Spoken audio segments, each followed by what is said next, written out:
भाई कलयुग के कारण, कलयुग के प्रभाव से ज्ञान और वैराग्य जो है वो वृद्धत्व को प्राप्त हो गए हैं। तेन लुप्तः सदाचारो योगमार्गस्तपांसि च। ये कलयुग के प्रभाव से है और बुद्धिमान वही है जो धैर्य पूर्वक नियमों का पालन करे। क्योंकि अभी तक तो भगवान की कृपा से बहुत कुछ मंगल ही मंगल दिखाई पड़ रहा है, लेकिन जैसे जैसे कलयुग आगे बढ़ेगा तो और भी जो मंगल अभी दिखाई पड़ रहे हैं वो अमंगल के रूप में बदल जाएंगे। तो इसलिए एक सूक्ति है, चिंतनीया विपदा आदावेव प्रतिक्रिया न कूप खननम युक्तम प्रदीप्तम वन्निना गृहे। देखिए, विपत्तियों के आने से पहले ही जो समझदार व्यक्ति होते हैं वो विपत्ति के निराकरण का मार्ग प्रशस्त कर लेते हैं। तो इसलिए विपत्ति कोई आने वाली दिखाई दे रही हो तो उसके बारे में चिंतन कर लेना चाहिए। क्योंकि घर में जब आग लग जाएगी तो उस समय आप गड्ढा थोड़ी नहीं खोदेंगे, उस समय आप कुएं का खनन थोड़ी नहीं करेंगे कि जल की आवश्यकता है तो चलो पहले खुदाई करेंगे तब जल निकलेगा, जल निकलेगा तो अग्नि के ऊपर डालेंगे तो अग्नि शांत होगी। तो इसलिए कोई भी समस्या आने वाली है, जैसा कि पूज्य गुरुदेव हमारे संकेत करते रहते हैं, तो उस पर विचार करने की आवश्यकता है।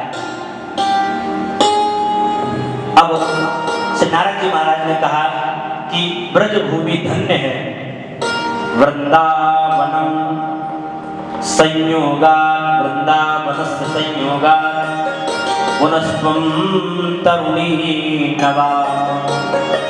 धन्यं वृंदावनं तेन भक्तर्वृत्यते यत्र च। धन्य है श्री वृंदावन धाम जहाँ पर भक्ति का इस प्रकार आदर किया जा रहा है, जहाँ भक्ति नाचती हुई दिखाई पड़ती है। अब भक्ति मैया ने पूछ लिया है कि भगवान एक बात बताओ, कलयुग तो जो है वो बड़ा दुष्ट है। जब दुष्ट है तो परीक्षित जी ने इसे दंड क्यों नहीं दिया? और परीक्षित ने यदि दंड नहीं दिया तो भगवान तो समदर्शी है, भगवान तो देख रहे हैं, तो भगवान इस कलयुग की उद्दंडता को देखते हुए शांत क्यों रहते हैं? भगवान को तो दंड देना चाहिए। अब नारद जी ने कहा कि भक्ति महारानी, यदि आप पूछ रही हैं तो ध्यान पूर्वक आप श्रवण करिए। जिस दिन भगवान सच्चिदानंद स्वरूप भगवान कृष्ण अपनी लीला संपन्न करके गोलोक धाम को गए तो उसी दिन से कलयुग ने अपना पैर जमा लिया। और महाराज परीक्षित ने जब कलयुग को देखा और कलयुग को पकड़े तो उसको मारने के लिए भाग पड़े। अब जब मारने के लिए चले तो कलयुग जो है दीनहीन होकर के चरणों में गिर पड़ा है। महाराज परीक्षित जो है वो तो परम वैष्णव है और क्षत्रिय है। क्षत्रियों का नियम है कोई शरणागत हो जाए तो फिर उसे छोड़ देते हैं। तो परीक्षित जी ने एक गुण देख करके उसको छोड़ दिया। क्या गुण देखा? यत् फलम नास्ति तपसा न योगेन समाधिना तत्फलं लभते सम्यक् कलौ केशव कीर्तनात्। अन्य युगों में जो घोर तपस्या करने से जो फल प्राप्त होता है बड़े बड़े यज्ञ करने से जो फल प्राप्त होता है वह कलिकाल में केवल और केवल भगवान नाम संकीर्तन करने से मिल जाता है। हरे राम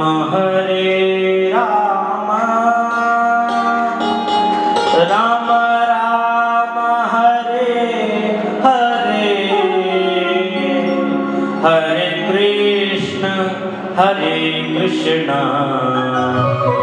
कृष्ण कृष्ण हरे हरे, हरे राम राम राम हरे हरे, हरे कृष्ण कृष्ण कृष्ण हरे हरे,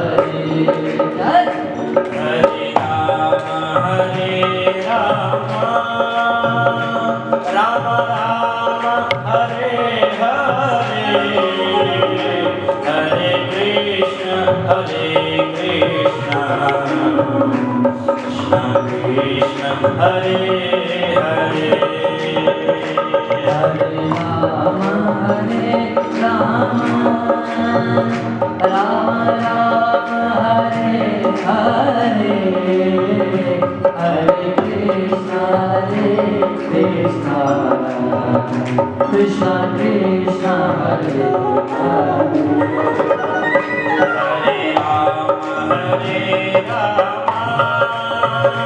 राम हरे हरे, हरे कृष्ण कृष्ण कृष्ण हरे हरे, हरे राम राम राम हरे हरे, हरे कृष्ण कृष्ण कृष्ण हरे हरे, कलियुग केवल हरि गुण गाहा, कलियुग केवल हरि गुण गावत नर पावहि भवथा, गावत नर पावत कलियुग केवल हरि गुण गाहा, कलियुग केवल हरि गुण गावत नर पावहि भवथा, गावत नर पावहि भवथा। तो कलयुग में भगवान नाम संकीर्तन मात्र से ही जीव के कल्मश दूर हो जाते हैं और उसका कल्याण हो जाता है। अब देखिए कलयुग में भागवत की कथाएं बहुत हो रही हैं, घर घर में गेहे गेहे जने जने घर घर भागवत की कथा हो रही है। भागवत का जो मूल अर्थ है, मैं हमेशा इस बात को कहता हूं कि भागवत का जो मूल अर्थ है उस पर किसी का ध्यान नहीं है, कोई विचार ही नहीं करता कि भागवत का वास्तविक अर्थ क्या है। देखिए मैं ये नहीं कह रहा हूं कि भजन आदि नहीं होना चाहिए, भजन आदि हम भी करते कराते हैं, लेकिन भजन ठीक है अपने स्थान पर है, क्योंकि भक्ति तो है ही हमारे हृदय में। भक्ति ना होती तो आप लोग क्या यहाँ पर होते क्या? भक्ति है इसलिए आप कथा श्रवण करने आए हैं। तो ज्ञान और वैराग्य को अगर सुदृढ़ करना है, उनको नवयुवक करना है, तो उसके लिए भागवत के मुख्य अर्थों पर विचार करना पड़ेगा। तो आज वक्ता और श्रोता दोनों एक तरीके के हो गए हैं। भागवत के अर्थ पर विचार नहीं करना है वक्ता को, और भागवत से जितना ज्यादा अर्थ प्राप्त हो जाए उस पर विचार कर लेना है। तो इसलिए भागवत के मूल अर्थों पर विचार करने की आवश्यकता है। भागवत तो कल्प वृक्ष है, चिंतामणि है, जो आप चाहते हैं। अच्छा विचार करिए, आप बहुत भगवान के सामने मांग भी लो कुछ वस्तु, लेकिन भगवान जानते हैं कि इसको पाने के बाद ये मद में हो जाएगा, ये पागल हो जाएगा, तो भगवान नहीं देते। और जिसको पागल करना होता है इतना चढ़ा देते हैं, और बहुत ज्यादा चढ़ाने के बाद ऐसे छोड़ देते हैं।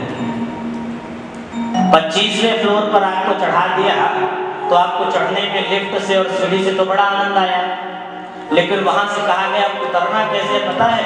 ऐसे ही ऊपर से आप डायरेक्ट आप नीचे उतरो, तो नीचे उतरोगे तो सीधे प्राण पखेरु उड़ जाएंगे। तो इसलिए भगवान को जो देना है वो भगवान देते ही हैं। माता पिता विद्यालय में जब भेजते हैं तो जानते हैं कि कितने पैसे में इसकी आवश्यकता है, उससे अधिक दिया तो ये बिगड़ जाएगा। तो इसलिए भागवत के सम्मुख केवल अपने को ही समर्पित कर दीजिए। भागवत का अर्थ क्या है? भगवता प्रोक्तम भागवतम, भगवान ही तो वाग्मय स्वरूप इसमें प्रतिष्ठित हुए हैं। इसलिए अब सुखदेव जी जैसे निष्काम परमहंसों का यह जो साधन है, यद वैष्णवा नाम धनम, जो विष्णु भक्तों का यह धन है, यह परम हंस संहिता है, उस पर विचार करने की आवश्यकता है। अब भक्ति मैया जो है वो गदगद हो गई है और कहा कि नारद जी मेरे बड़े भाग्योदय हो गए। बोले कैसे? बोले आपके दर्शन जो हो गए, दर्शन नहीं होते तो इतनी बात कौन बताता? तो धन्य है नारद जी। अब सौनक आदि ऋषि सूत जी कह रहे हैं कि भक्ति मैया भी जिनकी गुणगान कर रही हो, ऐसे नारद जी हैं। जयति जगति माया यस्य काया धवस्ते वचन रचनमेकं केवलं चाकलय्य ध्रुवपदमपि यातो यत्कृपातो ध्रुवोऽयं सकलकुशलपात्रं ब्रह्मपुत्रं नता। में निष्ठा करके कयाभिनंदन प्रहलाद जी भक्ति के परमाचार्य हो गए और आपका ही अनुग्रह प्राप्त करके ध्रुव जी महाराज 5 वर्ष की आयु, जो खेलने खाने की उम्र होती है, उस उम्र में उन्होंने भगवान को प्राप्त कर लिया। तो नारद जी आप हमारे ऊपर भी कृपा कीजिए, जिस प्रकार आपने ध्रुव प्रहलाद पर कृपा की, तो भगवान आज हमारे बालकों के ऊपर भी कृपा करिए। अब भक्ति महारानी ने कहा है कि देखिए आप दुखी मत होइए, सकृष्ण क्वापि नो गतः, भगवान श्री कृष्ण कहीं गए नहीं हैं, बल्कि आज भी भक्तों के हृदय में विराजमान है। इसलिए आपको किसी भी प्रकार की चिंता करने की आवश्यकता नहीं है। श्री कृष्ण चरणाम्भोजं स्मर दुःखं गमिष्यति। अरे भाई, भगवान के पाद पद्मों का स्मरण करिए और देखिए तुरंत आपके शोक का शमन हो जाएगा। आपके जितने दुख हैं तत्काल ही भस्मीभूत हो जाएंगे। गोविंद की जो स्मृतियां हैं वो सारी विपत्तियों को काटने के लिए आरे के समान है। इसलिए गोविंद जय जय गोपाल जय जय गोविंद जय जय गोपाल जय जय गोविंद जय जय गोपाल जय जय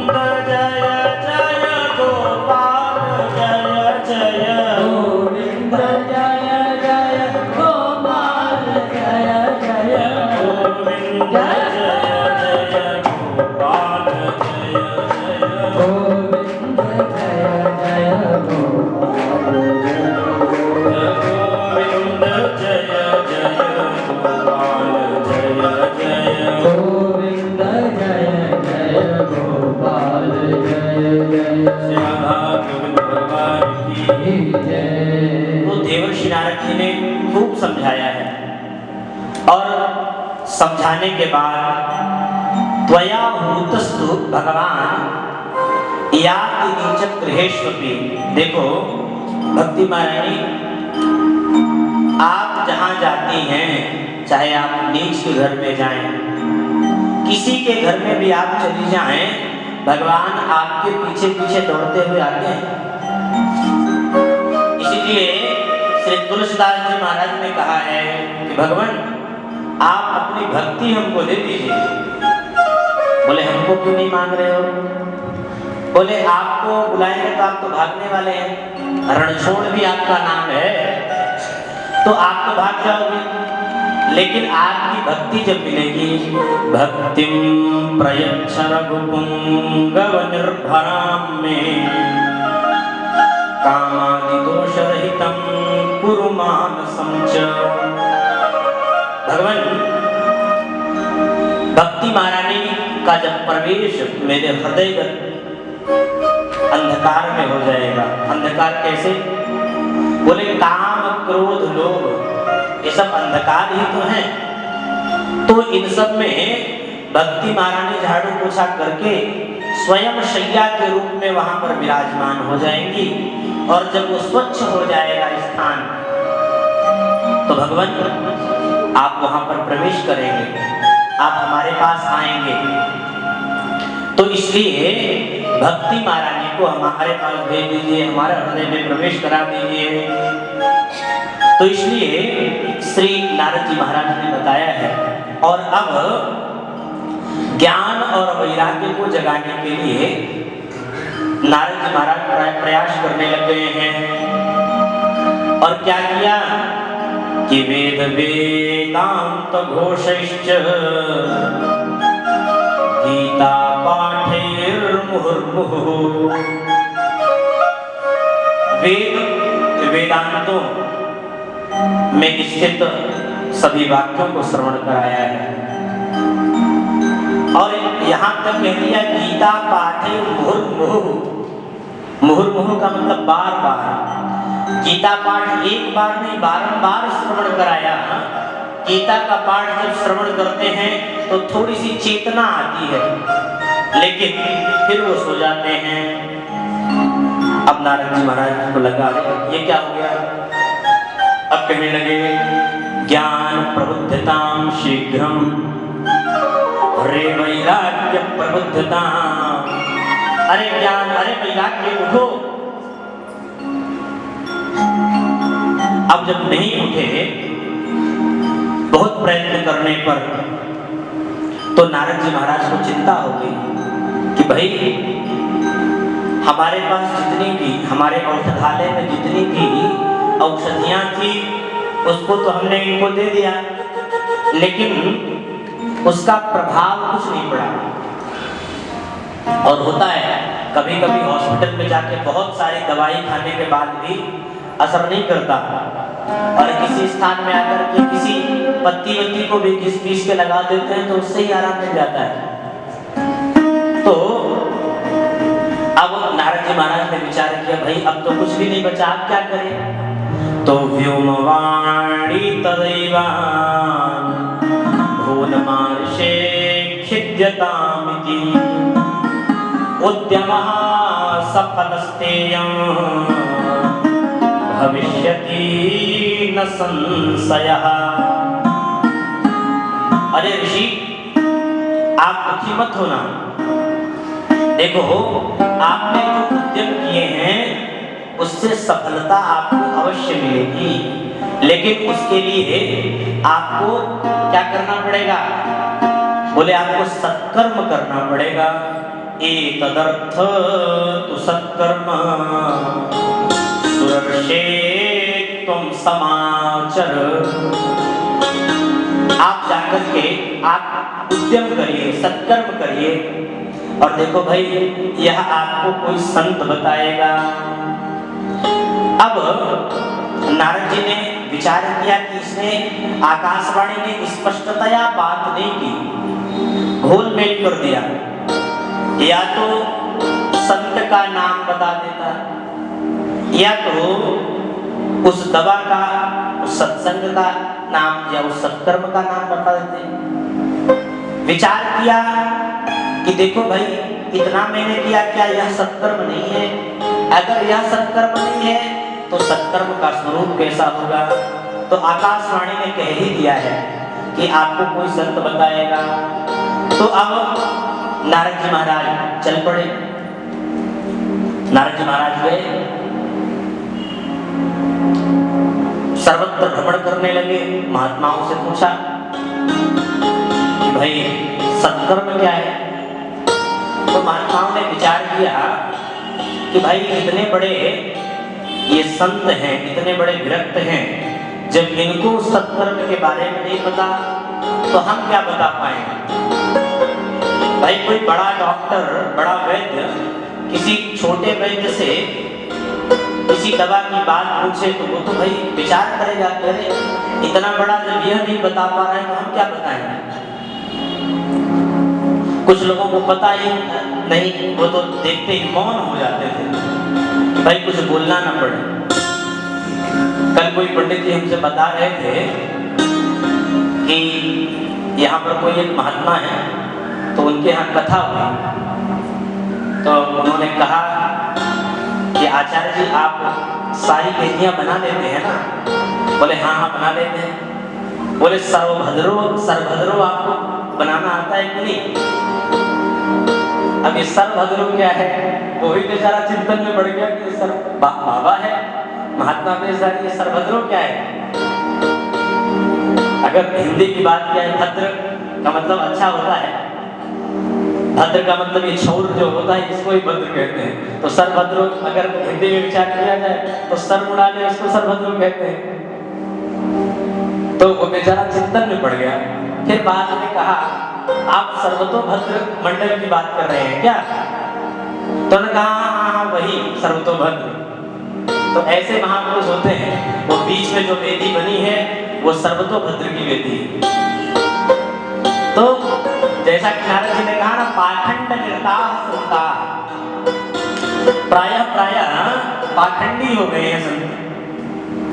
अब ये सब स्थितियां हुई, नारद जी महाराज बहुत भ्रमण किए, कहीं जब कोई उत्तर ना मिला तो उन्होंने विचार किया कि अब कहीं और नहीं, सीधे बद्री विशाल की ओर हम जाते हैं, क्योंकि अब हमारे चिंता को काट कोई नहीं सकता है। काट कोई सकता है तो वो है भगवान श्रीमन नारायण। तो नारायण का गुणगान करते हुए नारद जी महाराज चल पड़े हैं, और वहां जैसे ही पहुंचे तो वहां सनकादिक ऋषियों से उनकी भेंट हो गई। चारों ऋषियों से जब बात हुई तो उन चारों ऋषियों ने कहा अरे भाई यह कोई बहुत बड़े कष्ट की बात नहीं है, आपको वह बहुत सरलतम साधन है, हम वो आपको बताते हैं। तो नारद जी ने कहा हाँ भगवान, यही उम्मीद थी कि हमारे चिंता का शमन आपके पास नहीं हो सकता है। भगवान आप कोई साधारण नहीं है, आप